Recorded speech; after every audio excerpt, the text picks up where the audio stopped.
सुना हुकूमत किसको कहते हैं। हजरत उमर गुजर रहे हैं, फजर की नमाज के बाद 2 गलियां रह गई हैं, आज पूरा नहीं हो सका आपका दौरा। एक छप्पर है छोटा सा, बूढ़ी अम्मा बैठी है, उमर फारूक गुजरने लगे, बूढ़ी को परेशान देखा, अम्मा जी इजाजत हो तो अंदर आ जाऊं। बूढ़ी कहने लगी चल दौड़ जा, अपना काम कर, क्यों इजाजत दूं? तेरी मेहरबानी अम्मा, आने दो। क्या दौड़ जा? तेरी मेहरबानी अम्मा, गुजारिश है, चलो आ जाओ। अंदर आ गए उमर फारूक। अम्मा क्या परेशानी है, क्या बात?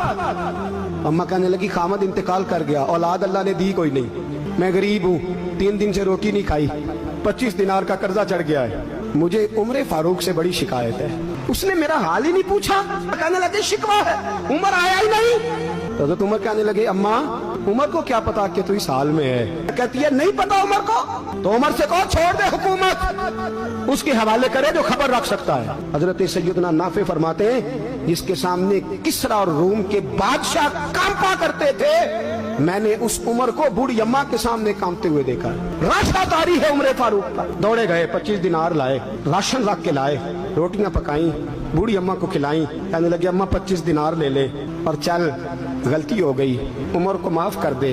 अम्मा बोली, बोल के कहने लगी मैं नहीं माफ करती, एक दफा कब्र में जा लेने दे, मेरे रसूल आएंगे तो मैं उमर की शिकायत करूं। अमीरुल मोमिनीन होके उमर फारूक अम्मा के कदमों में बैठ गए, कहने लगे अम्मा उमर कमजोर है, हुजूर का सामना नहीं कर सकता, तेरी मेहरबानी नबी पाक के सामने शिकायत ना करना। अम्मा कहने लगी चल मैं तेरी खातर माफ कर देती।